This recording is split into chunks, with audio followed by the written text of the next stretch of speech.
Welcome back to Hot Takes and Deep Dives, and my next guest is makeup artist Kristofer Buckle, who I think might be one of the most interesting people walking these New York City streets. You've worked with nearly every person in Hollywood, from Madonna and Liza to Christina Aguilera and Cher, but you are most noted as Mariah Carey's #1 makeup man for the past 30 years. I want to hear all of this and more. Hi, Kristofer Buckle. Why, hello. How are you? I am good. I'm good. Tired, but good. Do you remember the last time we saw each other? Well, where? No, I thought it was here. No. Where was it? Okay, the last time we saw each other, this is really going to be a moment in time, was it opening night of Erika Jayne's run in Chicago. Oh my God, yes. Do you remember? Yes, I actually got her ready that night because several of my friends have actually been on Broadway now and clients. And so it's a nervous night, opening night, and especially if you haven't done it before. So I try to offer myself to kind of just get them ready, as a friend, so that they don't have to think about that one extra thing that night. So, I love that. So you'll do like their stage makeup that night? Yeah. Very cool. I've done it for several people. I won't even name them, but yeah. I think when we first met, I was immediately struck. I remember you had given me your number, and of course I was immediately struck by your 516 area code, which we both share. Yes. We are both from Long Island. Long Island. You got to say it with pride. Why is everyone from Long Island? Well, Long Island is a very long island. It's a big place. And I think that whenever you put children growing up in a place of middle class mediocrity, or people struggling to, like for myself, my family, we were struggling to remain in middle class, there's just that working mentality, it's just that ethic, that work ethic, and just striving for more and trying to pull yourself out or stand out from the crowd. Yeah. Mariah's from Long Island. Yes. Yeah. Oh my God. Debbie Gibson. I mean, Billy Joel. Billy Joel. I mean, everyone. Rosie O'Donnell. I mean, we're not going to do 20 minutes on celebrities who are from Long Island. But are you from the South Shore? No. Yes. What town did you grow up in? No, I grew up we moved from Queens to Syosset. And then my parents, we could not afford to even be there in the 70s. But then my parents got divorced in like 75. And then my mother, my sister, and we moved to Hicksville. And I went to Bethpage schools. And that's where I did most of my growing up, in Hicksville. I just got notice that I'm being inducted into the Bethpage Hall of Fame. Stop it. Who else is in the Hall of Fame? I think someone who made a really good bagel. It's probably like that kind of bar.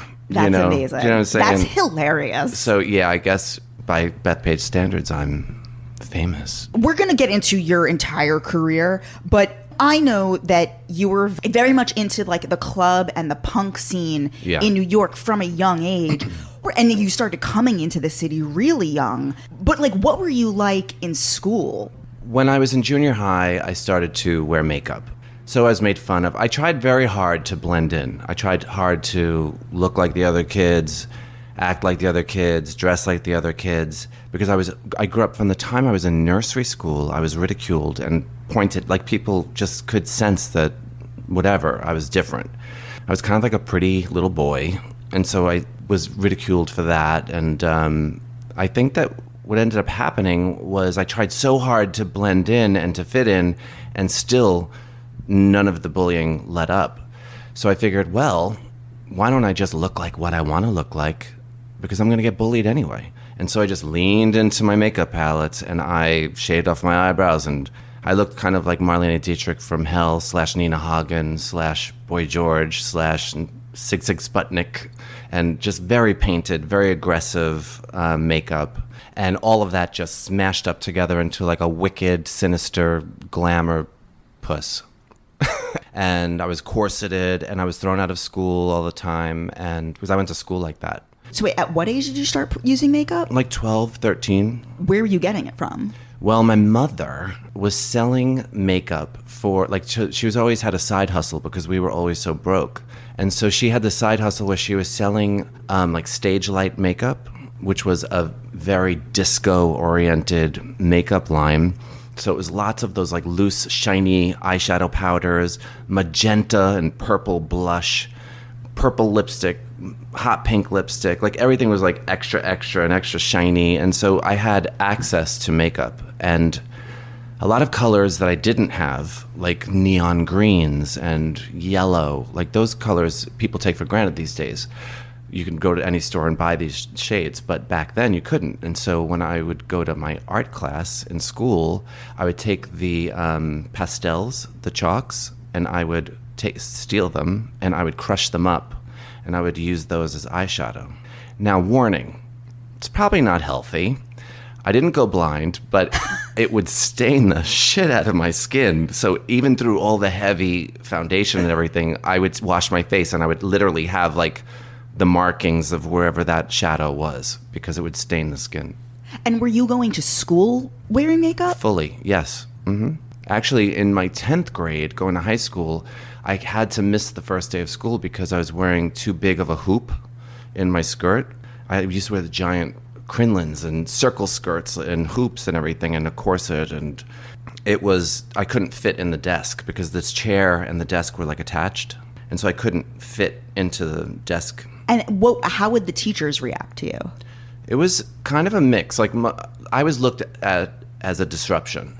I was a distraction. I was a disruption, because the kids were just too preoccupied with picking on me.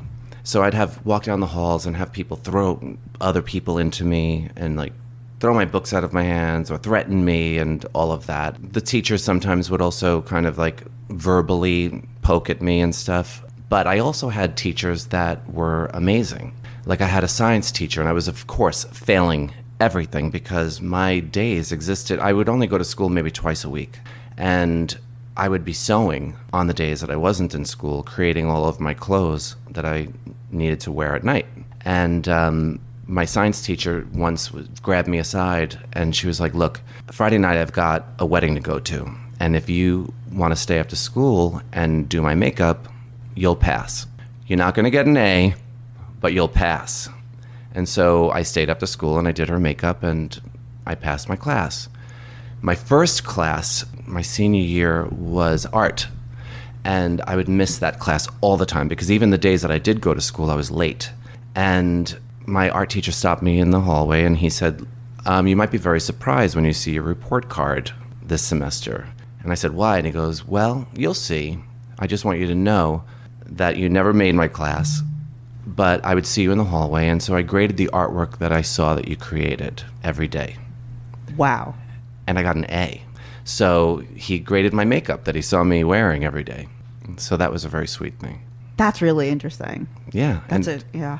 And that probably wouldn't fly today because there's such regulation and strictness with everything. But so you were going into the city. Coming into the city from the time I was about 14. Taking the Long Island Railroad. Taking the Long Island Railroad or hopping in my friend's car or something and going to Danceteria, going to Limelight, going to Mud Club, Area, The World, then later the Tunnel, Palladium. How were your parents reacting to you? Well, I lived with my mother. I didn't really ask for permission for anything. We had a lot of freedom in my home. My mother was very busy and preoccupied, but I just carried myself a certain way, I guess. And I was like, I got this. We're good. Like I was running shit. You know what I mean? Like I was just taking control and putting myself out there. I have to ask, obviously, like, you're wildly successful, but even today, I know today, like, you have a full day of work. You came through the door and, like, you do have a face of makeup on. And so I'm wondering, like, when you're walking around the city, not everybody knows that, like, oh, that's Mariah Carey's makeup artist. How does, like, the checkout person at CVS, like, people who can see you up close or people who see you walking around the streets, people who don't know who you are, do you get any comments? Like derogatory comments? No, just comments. It could be positive. Just, is there any interest in, like... People normally extend themselves with positivity, so they'll compliment me or say you've got beautiful skin or beautiful eyes, and that's very sweet. The negative comments I don't get these days. Also, the whole process of me looking the way I do today, which is much more under the radar, I made a very conscious decision. I was working at Patricia Fields on 8th Street, and I was running the makeup counter in the early 90s, and I knew that the way I looked was never going to age well. Like, it was too dramatic. It was like theatrical, over the top. It was just way over the top. I was like this character.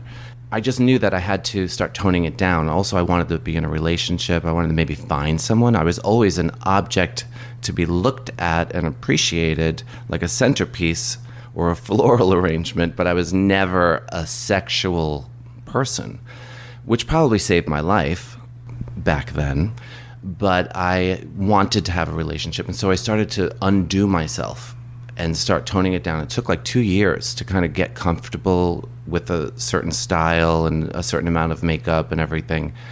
I also looked at it like I knew that I couldn't make money in like the real world, aside from like an alternative underground situation, looking the way that I did.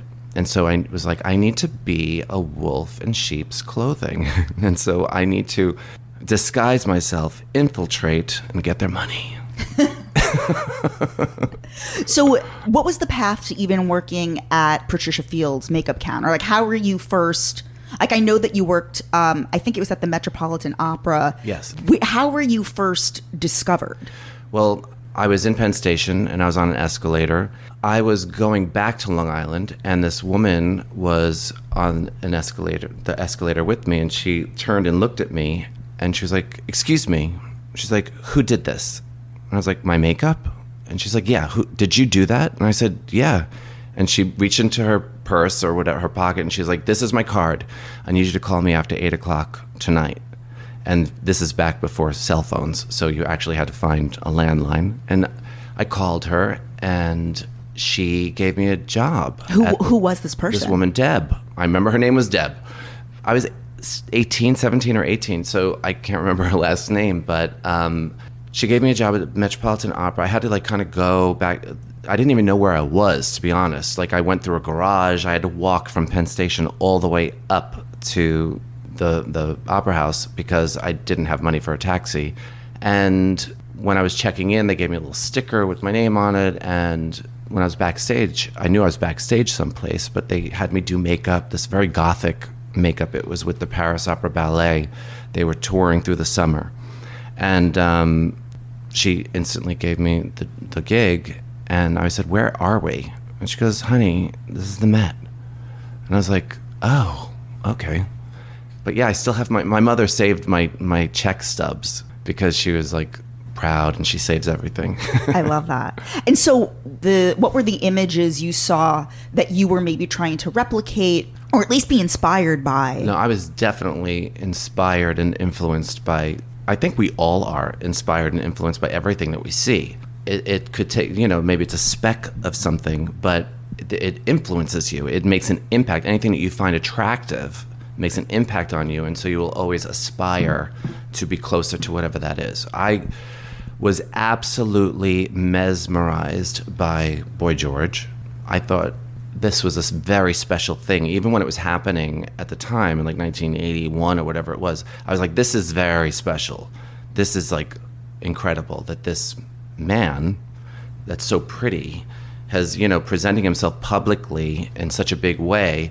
So that was a huge influence. Also, Nina Hagen, who is also known as the Queen of Punk.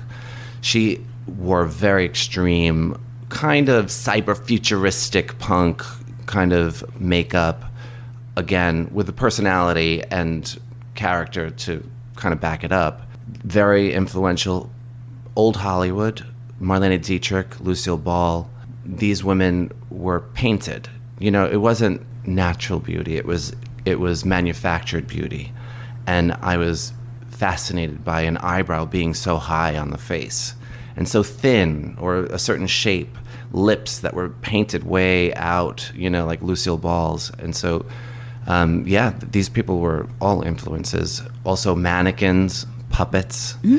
Whenever I saw something that had like a theatrical, obvious glamour to it, I was inspired. when Pee Wee Herman died, you posted a photo with him, and it makes me think of Pee Wee Herman. That's somebody who's so heavily done. Yes, and I loved Pee Wee Herman from the second that I saw him when I was younger, and I had a crush on him. Like, I don't know why. I just found the whole thing attractive to me, and like I'm attracted to talent, and I'm attracted to commitment to an illusion. Yeah, I like fantasy. I want to perpetuate the fantasy, the magic, and I do whatever I can to help. So did you ever work a 9-to-5 job? Like, what was the path to Pat Field meeting Patricia Field? Well, I was working at I lived on St. Mark's Place with my friend Sue, and we basically would get an apartment and then stay in it until we were evicted without paying rent. And it was a very precarious way to live, but that's how we did it. And I lived on St. Mark's in this dumpy, horrible apartment that we later found out that 3 people were murdered in. And classic. Yeah, nice New York story. That's why it was such a good deal. But Boy Bar was across the street, and I was offered a job to be a busboy, not a busboy, but like a cocktail waiter, and then I was a bar back there as well. But Pat and everyone that worked at Pat would always go to Boy Bar on Thursday. It was only open one night. And like that's where RuPaul would get his big start, and so many others, Candace Kane, and there's just so many. But she came up to me and she was like, you want a job? You're gonna run my makeup counter. She's like, you want a job? You were gonna run my makeup counter. And so I went in, and they showed me everything and how to do it, and I tried my best, but I'm not much of a salesman, but I know how to paint a face. How did you learn how to do just like normal makeup as opposed to like the crazy neon over the top theatrics? Well, when I was painting my own face, I was always trying to push the extremes of illusion. So I was always trying to transform a face into something extraordinary and really push the limits, like make the eye like, gigantic, and the mouth gigantic, and the cheekbones super high. And so what I started to do is I realized is that when I do a regular face, and even the faces that I do for celebrities today, I just take all of those lessons that I learned by pushing the extreme, and I shrink them down and shrink them down. I kept shrinking them down, and so it's actually ends up being a better illusion. It's more believable because I know the extreme, and I know because I painted so big, I knew why things didn't work when they didn't work, and I knew why they did work when they did work. And so I just kept shrinking that whole illusion down until it fit within the parameters of a human face. And I love how, I remember you were telling me how when you see somebody, you already can visualize the after, and you're just working backwards. I see everyone's potential. I have like X-ray vision when it comes to that. Like I see everybody's potential. I don't see what is in front of me because that's the wall that's in my way to get to where I want to be and where I want that person to be. And so my favorite thing is to show people their own potential. I like to show people the beauty that they have that they didn't know that they had, because I'm not creating anyone's beauty. I'm just erasing or burying or distracting from the distractions from their beauty. So we all have beauty, but sometimes we have other things that are distracting the eye from seeing the beauty. So that's all it is. What was your hair like at that time? Usually 24 inches tall. And it was... what were you doing to it? Or was it very long and then you would... Yeah. It was 24 inches long and then it would go vertical. Okay. I would force it directly up off of my head. So it was like a big chimney, basically, of black hair. And I would dye it blue-black, and the sides and the back were shaved, and then the top of my head was just straight up on end. And people would always be fascinated by that on the street and always say, well, what do you do to keep your hair up like that? What do you use? But the answer was so boring that it was just hairspray, because when your hair is as damaged as a punk's hair would be, and you tease it and then you just spray it, and then you brush through that wet hairspray, and you hold, there was something called Stiff Stuff back then, which was a hairspray brand. I would use that. And then hold a hairdryer on it and just work your way around. You get a rock hard vertical hairdo. Yeah. But I would lie, and I would just say I use whale sperm, or, I'd make up different answers to keep myself entertained. I think something that maybe more people are talking about now more than ever, men were not talking about hair transplants the way they are. And I know several people, like my best friend from college, he's had 2 hair transplants. So have I. 2? Yeah. Is this from the damage that occurred to No, it? it's from baldness. Oh, this is fascinating to me. Go for it. Ask. When did you get your first? My first, I was, I think, 30. You did it here in New York? Yeah. Because a lot of people are going to Turkey. I know. But that makes me nervous. Yeah. Because, first of all, it's Turkey. I'm a gay man. I'm not doing that. You know what I mean? Like, if you don't if you can't get down with the gays, I'm not giving you my money. Okay? So I'm not going there on a sightseeing, and I'm definitely not going to go there and have surgery. And also what I've noticed is that in America we have regulations. So you can only put so many grafts per square inch. What that does is it reduces the possibility of rejection because there's less trauma per square inch. So it gives the hair follicle a chance to actually survive. And infection, it reduces the chance of infection. And so it just scares me to go there and do that. And also it seems very aggressive. I feel like they're just putting them so dense, and it doesn't look, it's an art. Anything that you're doing aesthetically is an art, whether it's tweezing your eyebrows, whether it's putting in eyelashes, or lash extensions, or hair extensions, or a haircut, or hair color. All of it is an art. Even getting a self-tan by someone, that is an art. And this is like a permanent art. And if they put your hairline in a weird too low or a weird square shape, that's it. Like, nope. So how did you start doing celebrities' makeup?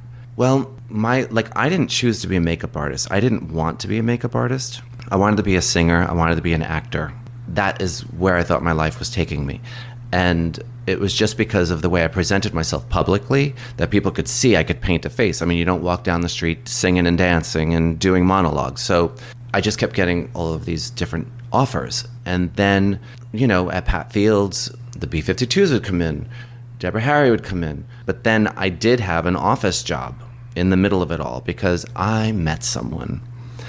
I met someone named Luciano, and in 1993, and I fell madly in love, and I wanted a normal life. I was so tired of living like a gypsy, and he worked at NYU Medical Center, and I didn't want to be the weird alternative starving boyfriend.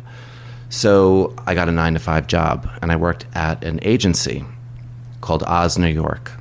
And Oz New York was like the top hair and makeup agency there was. They had Garin, Serge Namont, Laura Mercier, Francois Nars, Genevieve. It was the best. And so I worked there for 3 years. And because I worked there, one day Laura Mercier had this weird situation where one of the models was leaving set earlier, and it takes a long time for a Steven Meisel shoot to do hair and makeup and stuff. And so anyway, she needed help. And I was calling everyone with my boss yelling at me, call this one, call that one, all the people that would normally assist her, and nobody was available. And so finally Laura was like, Kristofer, just send Kristofer. And so I went, and I had to do Kate Moss's makeup. I used all of Laura's makeup and her brushes and everything because I was in a cubicle 20 minutes earlier. And this was a shoot for American Vogue. Oh, wow. Okay. And it was Amber Valletta and Kate Moss. And so I did Kate's makeup. And then when they went on set, Steven liked what she looked like. Steven remembered me from the Madonna sex book party. And also I modeled for a short time. So I would go on Go-Sees for CK1 ads. And Steven remembers me from that. And so he was like, Kristofer, what are you doing here? I was like, well, I'm doing makeup. And he's like, yes, you are. And then shortly after that, he booked me for the cover of Italian Vogue and a 20-page story. And that was it. Like, it was on. And that was 1996. And I had a career. Like, I started at the top. And which is why I never even looked at makeup as an option, because in order to have a career in makeup, like, you have to test with unknown photographers and unknown models for like 5 years before you can accumulate enough photos that are good and that you're proud of to put in a portfolio. And then you have to find an agent, and then that agent has to prove to the business for another 2 years or 3 years that you're good enough and trustworthy and whatever. So it just seemed like impossible because I had to support myself. Okay, wait. You were at the Madonna sex book I kissed party? Madonna at the Madonna sex book party. What were you doing at the party? I was working at Patricia Fields. It was 1992, and I was working at the makeup counter, and there was this girl with a shaved head, and she had big wings tattooed on her back, and she was known back then as a model and stuff, but I can't remember her name. But she came in, and she was like, we're organizing this party, and it was very hush-hush. Like, there was no information. I didn't know it was Madonna or anything. And we're doing like a kissing booth. There's like different activities and different stations at this party. And so we're doing a kissing booth, and we're going to do a kissing booth with a man presenting as Madonna, a real woman presenting as Madonna, and like a trans or whatever person presenting as Madonna. And it's a kissing booth, so, they choose who they want to kiss. And I was like, oh, okay, how much? So it was like $220. And so I remember that. Yeah, so I went, and we were at Industrious Studios, and Madonna was coming through. It's totally star-studded, and there were no cameras allowed in the party at all. It was like a secret thing. So, like, who do you remember from the party? Well, like, walking around. Billy Idol, David Lee Roth, Rosie O'Donnell, Sandra Bernhard. What's a guy from The Rich and Famous? Robin Leach? Robin Leach, who he comes into the story later again. It was everyone. It was the party to go to. And when Madonna came by with Steven Meisel, she was like, what is this? And they're like, this is a kissing booth, and you choose which Madonna you want to kiss. And so I was like shirtless with like a lot of suspenders and a big crucifix, and I had makeup on and a finger-waved white blonde hair. And so she chose to kiss me. And she goes, and they're like, it's $1 a kiss. And she goes like, well, I don't have any money on me. And so Robin Leach took out a $20 bill. And it's like, Madonna, here, take this. And so she held out the $20 bill to me, and I said, I don't make change. And she said, who said I want to change? And everyone was like, ooh. And so I took the 20, and then I stood up to kiss her, and she was like, wait, I don't want to ruin my makeup. And I was like, what about mine? And so she put out her hand. And so I kissed her hand, and then I kissed again on her wrist, which is the photo that's out, and then kissed her higher, and then I sucked on the inside of her arm, and everyone was screaming and stuff, and I kissed her shoulder, and then I kissed her neck, and she was like, hey, how many is that? And I said, who's counting?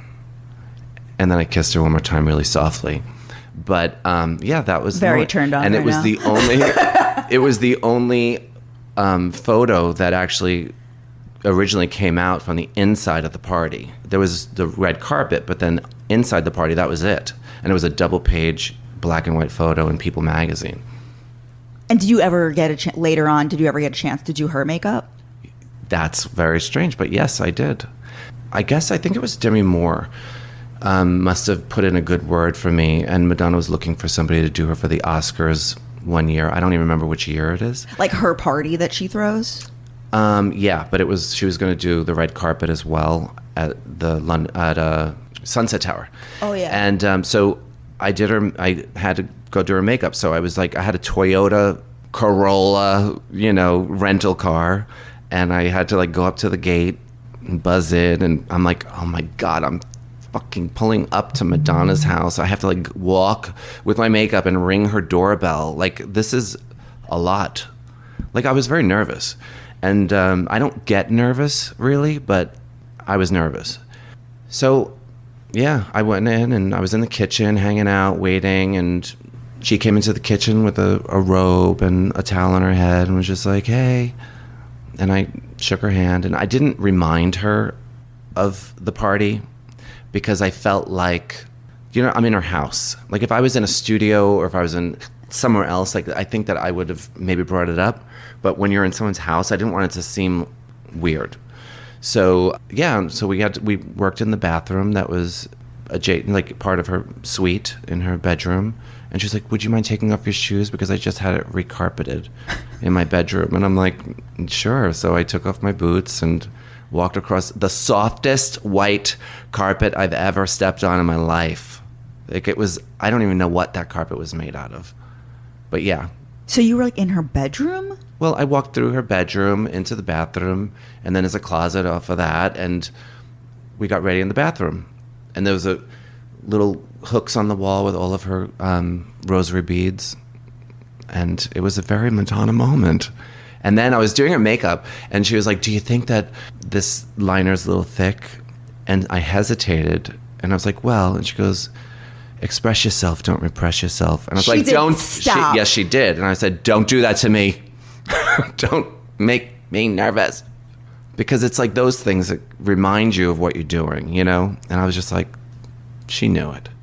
What were you doing with Liza? Like, what was that for? Liza was for her last album cover, and Reuven Afanador was shooting it. Yeah, I was nervous about that one too. But it was kind of amazing. She was singing and being Liza. I love that. Yeah. And I know, obviously you work very closely with Blake Lively, and you were just we're going to do a whole Mariah thing, and we're leading up to Mariah, like how you met and like the whole, because you've been with her forever. Yes. But Christina Aguilera and Cher. So what's you already had the relationship with Christina? Yeah. And then you met Cher when they were doing Burlesque? Yes.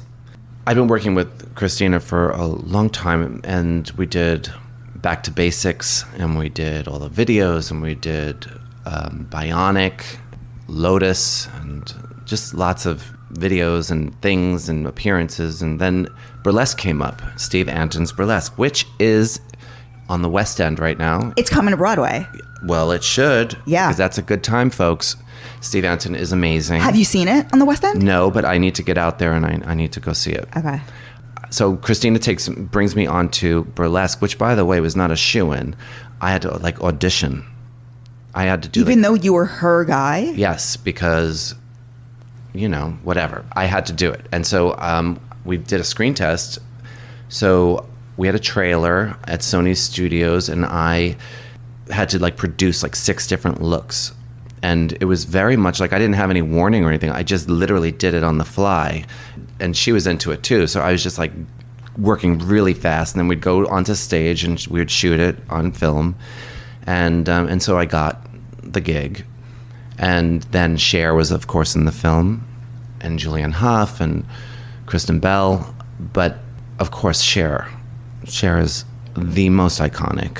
She's did everything first, she's the real deal, and I grew up watching Cher and on television and stuff. So there was a scene in the movie where Cher is doing Christina's makeup. Yes. And so the only way for them to get the shot, because it was at the end of the night and Steve Anton really wanted to get this shot, he felt like it was important, is for it to happen kind of very quickly. And so I had to do Christina's eyeliner, but it had to look like Cher was doing it. And so Cher was behind me, and I was crouching down, and I was reaching up and swiping the liner. And can I just tell you that there's something very intimidating about Cher and breathing on your neck, and as you have to do a perfect liquid eyeliner one take. So yeah, that was a lot. And but then I was working on the album cover for Lotus with Christina Aguilera in LA, and my phone rang.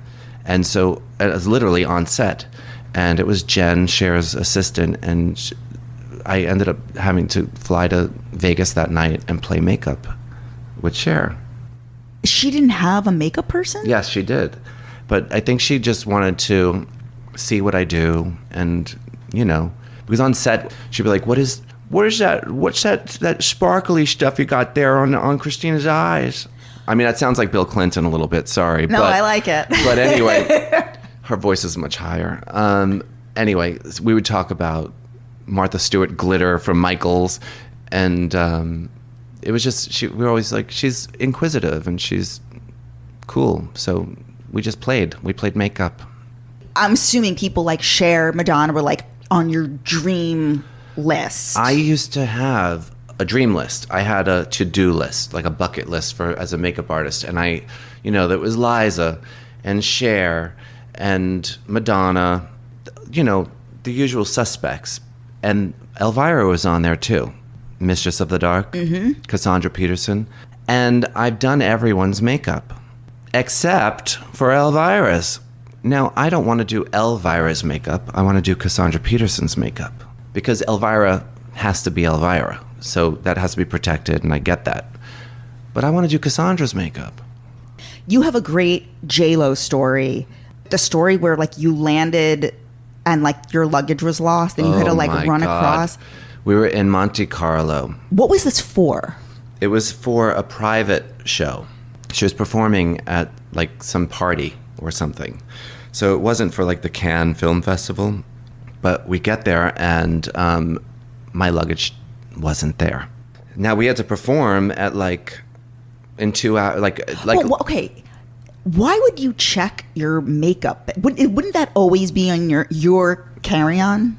No, because I carry liquids and powders, and I don't carry little bits of things. Like, it's... So aren't you kind of risking your life every time you're going to work? It's exciting, isn't it?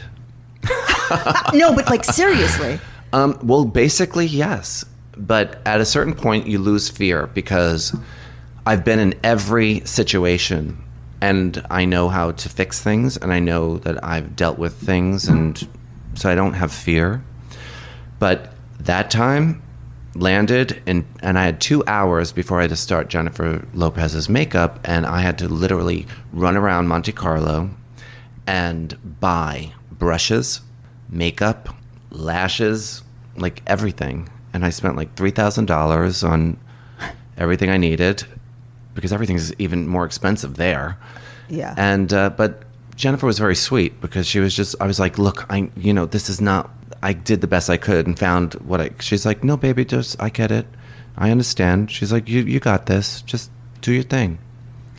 Now, one of the more interesting things, I think it may have been like last year, Bethenny, who I know you're good friends with, and you've done her makeup tons, and you've been on Roni, like, doing her makeup sometimes. Mm-hmm. Maybe she went live either on Instagram or TikTok, where, you know how her whole thing is like, she's like an influencer and she rates like drugstore makeup. She filmed you doing her makeup using just plain drugstore makeup. Yes. Were there any like major takeaways from that? Well, I did it. She was like, look, you have to agree to do it, and it's got to be the real deal. You have to actually use the makeup that I have here. And I was like, okay. I said, but can I use my brushes? And she was like, some. I'm like, okay. But I used the brushes and I used the makeup, and I was very surprised at the performance of some of these things because it's been a while since I'm never poo-pooed on drugstore brands.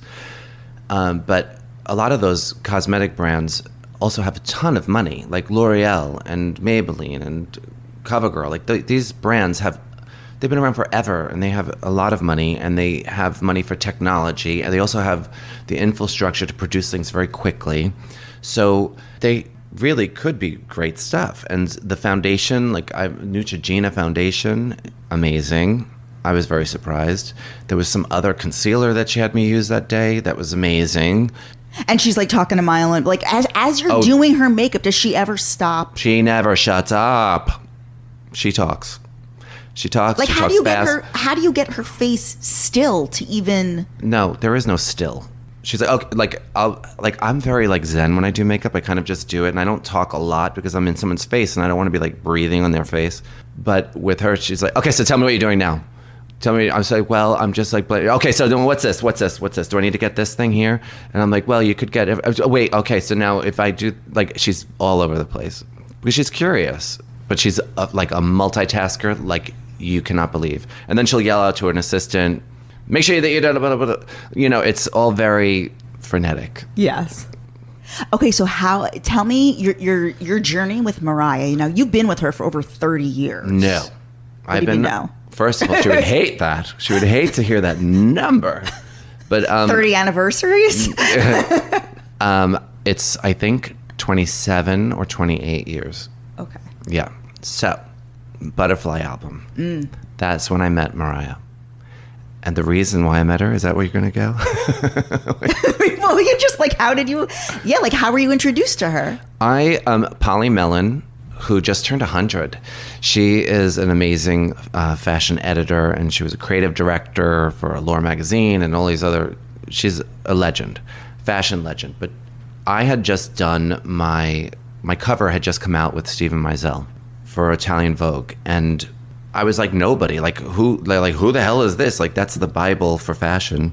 And this makeup artist that no one's ever heard of got the cover. Like, so she was obsessed. And I also didn't want to do the grungy, greasy, messy kind of makeup that was popular at the time on the cover. So I did it very pristine and clean and pretty. And so I think she was liking that. And so she wanted to book me, and she kept trying to book me for different jobs, but I was already booked on other things. And so when they were shooting Mariah for an issue to promote her Butterfly album release, and so I was available. And so I went, and Mariah was like, well, I have my own makeup artist, and so I'll bring her. And Polly insisted that she use me. And so Mariah's team was like, look, he can come and do her makeup the night before as a test, and if it goes well, then he can do the shoot, and if not, her makeup artist is going to come. And so I went the night before and I did her makeup, and I remember she showed me like this little leather miniskirt, brown leather miniskirt, and a bandeau that she was going to wear, and I was like, well, that's very sexy. And she was telling me like how she normally has her makeup done. And I said, I don't know. I feel like you're sexier than that. Like, can we try doing a little bit like more? And she's like, okay. But I did it and she liked it. And so I did the shoot the next day. Now, what nobody knows is that I had a mouthful of gauze because I had a tooth pulled that day, and then got the call that I had to do a test. So it was like she probably thought I was very quiet, but in fact. So the next day, we're on set and we're waiting for Mariah to show up. She was famously late. Yeah, what is that about? Well, she isn't late anymore. That was just then. I don't know. She's just never late anymore. Really? Yeah, ever. Okay. But the phone was ringing, and I answered the phone, and it was Linda Wells from Allure magazine. And I've done Linda's makeup. She's fun and sweet and kind. And so I was like, oh my God, hi, blah, blah, blah. And I was like joking with her, and she goes, Kristofer, I need to speak to Polly. Just get Polly on the phone. And I was like, oof, that's uncharacteristically curt of her. But I put Polly on the phone, and when Polly hung up, she was like, everyone, gather round. I have important news to tell you. And she does speak like that. And we all gathered, and she said, this morning, at such and such time, my good friend Gianni Versace was murdered in his front stoop of his home in Miami. There was blood! And now I'm new to this world of fashion, and this moment felt very fashion-y and very dramatic. And so I'm weird under dark circumstances, so I started giggling because it was just... And so I had to like hide. But yeah, that was the day that Gianni Versace was murdered. And you've just been with Mariah ever since. Yeah. I loved her book. Like, her memoir was incredible. Like, you were just in Vegas with her. Of course. And Yep. I assume you're going to be doing the round of Christmas shows. Oh, she also pulls you on stage. Yes.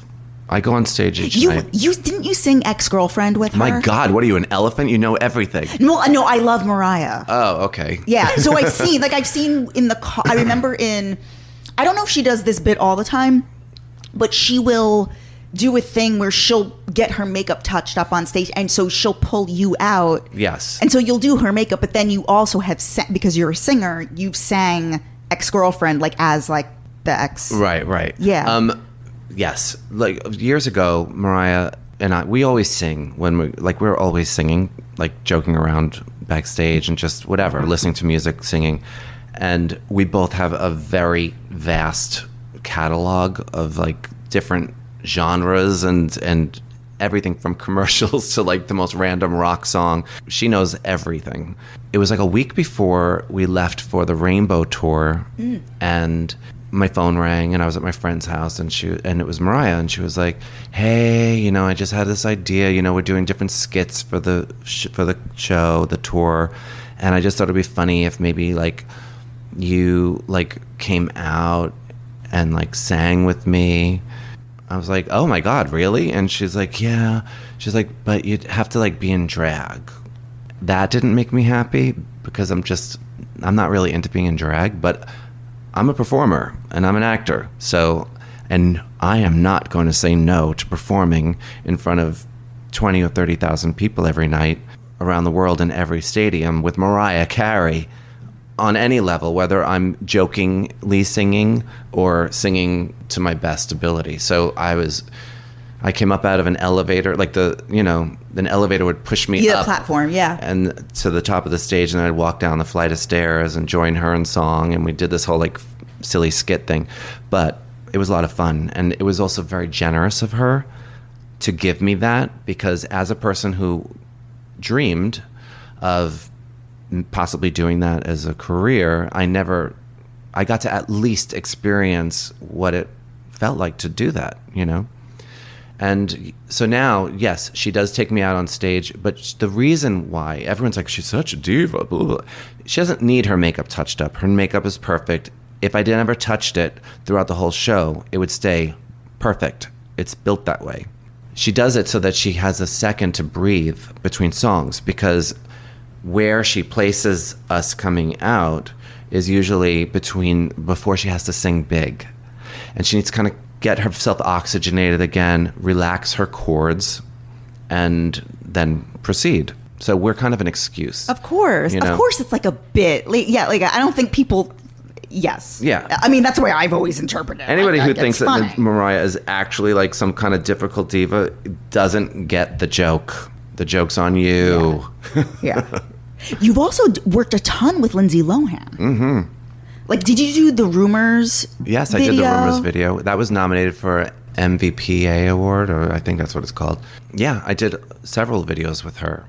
And I mean, people are saying like, they made a sequel to Freaky Friday. Freakier Friday. I just saw her the other day.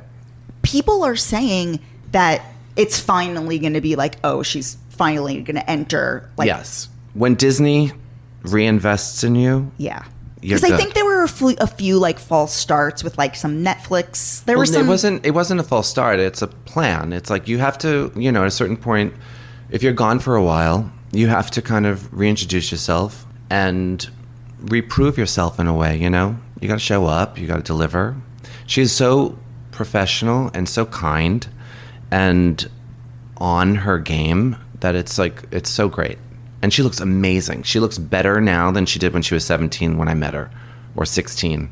I guess, like, what was, like, a bad experience? Oh, gosh. Well, okay. Well, no one's ever been like, I hate this. Because I'm always very communicative during the process. So I was very new, and there was this actress, and I was doing her makeup, and she was a mature woman, and it was for Lore magazine, and she was like, if that eyebrow gets any darker, I'm going to flip the fuck out. And I said, well, you won't have to flip the fuck out because your fucking eyebrow's been done for 5 fucking minutes. That's the punk in me. Anyway, she looked very surprised and then like carried on, but she was very difficult all day with everyone, even Lori Goldstein, the stylist. She was just like, this is the worst shoot I've ever done in my life, and blah, blah. But then I always told a story about this actress, And it was like the one disaster story. Like everyone's always like, who's a bitch? Everyone always wants to know who's a bitch, who's difficult, who's a diva. And so that was my one difficult bitch story. And then 6 years later, 7 years later, maybe even more, my agent calls and says, oh, so then you're on hold for so-and-so. And I was like, what? And I was like, oh God, they probably booked me because they heard that I was talking about them and telling the story about them. And then they're going to walk in and close the door and be like, I heard what you said about me. And so I told my agent that, and he was like, well, do you want me to get you out of the job? I said, no, let's see what happens. I'm curious where this soap opera goes. But she walked in the door and she said, you know, I haven't seen you in a long time. I was looking through tear sheets of old shoots that I did, and I came across the shoot that you did my makeup for, and I don't think I've ever looked better. Eyebrow and all. Dark eyebrow and all. Wow. So yeah, sometimes it's all perspective. You don't know what people are going through at the moment, the stress they're under, or, you know, sometimes people can't see themselves. Are you ever available to book, like, hypothetically, like, I'm getting married and, like, I want you to do my makeup? Like, I guess for a certain price, you would do anybody, right? This is my business. Yeah. I do this for money. I don't do this for fun. I don't do it for any other reason other than to make a living. And I always remind my agent that, yeah, if I have some private clients that have the money or see the value in looking a certain way and they book me, yeah. But I will add, I do prefer working on celebrities because people that are in show business understand the process of makeup. So they understand what it takes and what it will look like on film, photography. They understand that certain things have to happen a certain way, whereas a person that's not educated that way is going to get nervous. They're going to be like, this is a lot. Oh my God. But they don't get it. And so it's like it takes more work for me because I'm talking them off of the ledge all the time and trying to explain and educate them. Whereas people in the business, they're like, oh, yep, go for it, baby. Yeah. What is your take on a lot of people, rather than doing lashes, they'll do like eyelash extensions, which basically means that you don't have to do mascara and you don't have to do like individual lashes or like that whole process. Right. It just stays on for like 2 weeks. What's your take on that?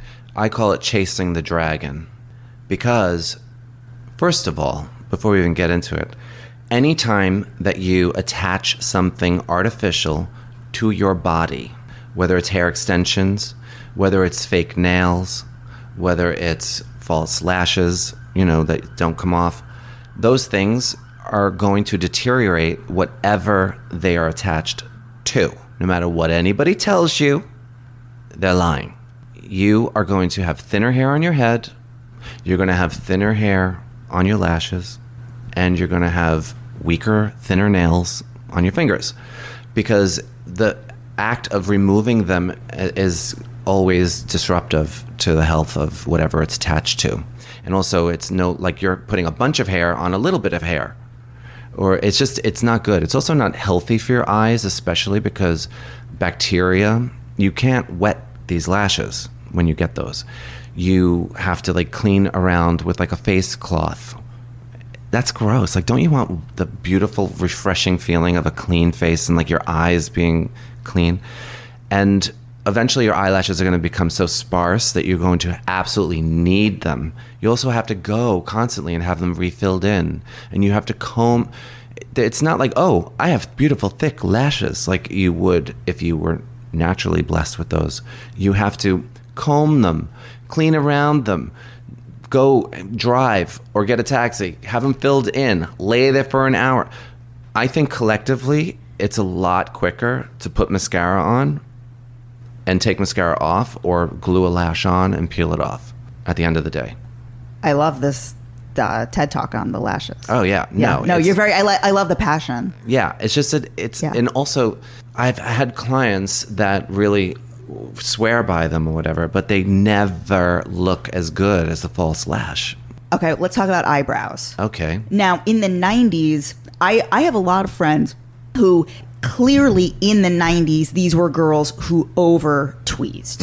And I think for some people, a lot of people, they just never grew back. Right. And so a lot of people are getting, what is that thing it's kind of like a tattoo? Oh, microblading.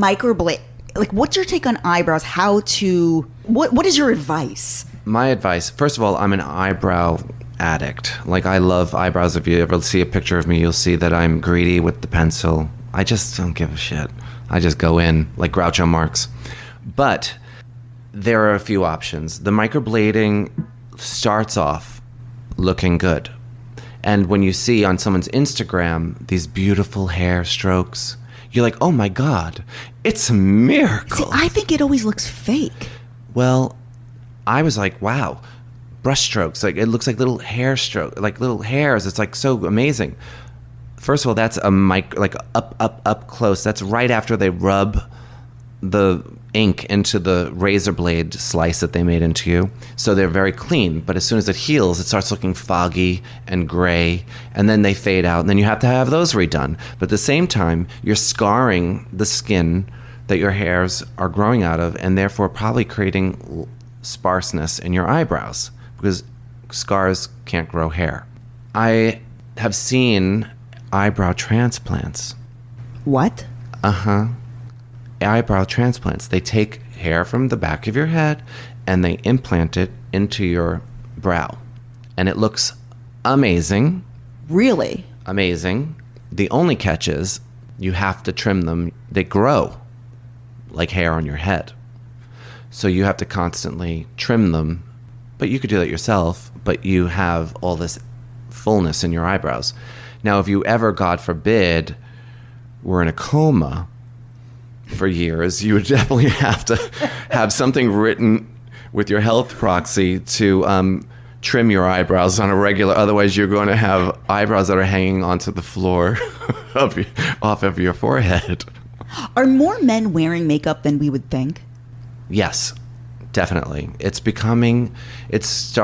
It's always been a struggle. Is it because everybody's filming themselves? I think people are so hyper conscious of what they look like because of filters, and by showing someone themselves on a filter, you see it's not really potential, but you see that there's better. There's a smoother, darker, creamier, and so people are trying to simulate that in life. But yeah, I know men, quite a few men that are just using like a little tinted moisturizer, but usually that's where it ends. It doesn't go beyond like a tinted moisturizer, a little bit of coverage. But me, I'm basically a drag king. Yes. It takes a whole lot of makeup to look like the man that I am or am not. So what does the rest of your day today look like? Today I have to do Natasha Lyonne. I love her. Yes. So what is that for? That is for a Walk and Talk CBS interview, and then I have on Saturday we've got press, like a press junket or something for a new film that she's doing or a new TV show. That's fun. Have you ever worked with her before? No, I've never done it Oh, before. it's going to be a fun day for you. Well, she's like a party. No, she seems like she would be like our people, like she seems very downtown. Yeah. And she grew up in New York. But she's also very alternative, you know, so she's got that edge, the grit. Oh, God, I love that you're spending the rest of the day in Natasha Lyonne. Yeah, it'll be fun. It's amazing. And it's a learning experience. She likes makeup, clearly. She likes eye makeup, so sharpen up them black pencils. Yeah. Let's go. Oh, my God. When did you get that tattoo? This tattoo is, it came in different moments of my life. And then there's stuff on top. Does it say Kristofer on top? Yeah, Kristofer Buckle. But then there's a crown and a cross. So the first thing I ever got was a crown. And I got a crown because I felt like you can't wait for someone else to give you the gift of importance. You have to give it to yourself. So you can't wait for other people's acceptance or notice you, or what you have to notice yourself, stick up for yourself, put a crown on your own head, walk out the door a star. And so that's why I put the crown there. And the cross, it's just a reminder that everyone has a struggle. Everyone has a cross to bear. Everyone has had some sort of challenge, or everyone has overcome something. My name is because I was not born Kristofer Buckle. I was born and given the name Lawrence Hay, Larry Hay. What? Okay, tell me everything. So I never liked my name. I was a junior, which also made it feel less special to me because I felt like such an individual, and I had such a clear picture of who I was and wanted to be. So Larry Hay just didn't have the ping that I wanted, and so I made up a name that sounded a little bit more like a fairy tale name. And I wanted it to sound old world and something a little bit more exciting. When did you come up with that name? Kristofer I started using in the mid 80s. And then Buckle I made up probably like, I was thinking a long time for a last name. And every time I thought of a last name, I sounded like a porn star. So it sounded ridiculously like made up and like too flippant and silly. I wanted it to sound like it could be your actual name, but old school, old world, but give you the connotations of something sharp and sparkly, clean and proud. And so Buckle, I wore boots that were like these witch boots that came up to my knees, and they had like 20 buckles and straps on each foot, and you had to buckle each one. So I was thinking about my name, and I'm looking around. I wanted it to be a tangible object also. So I was like, Kristofer this, Kristofer that, Kristofer shelf, Kristofer couch, Kristofer chair. And I was like, Kristofer shoe, Kristofer boot, Kristofer buckle. And I was like, Kristofer Buckle. I was like, I'm Kristofer Buckle. That's it. And it was like clear as day. I had no idea that's not your real name. Yeah, well, it is my real name. No, I know, yes. It was the real name that no one knew was my name. Correct. I was misnamed. Thank you so much. You're welcome. This was a blast. Thank you. Thank you.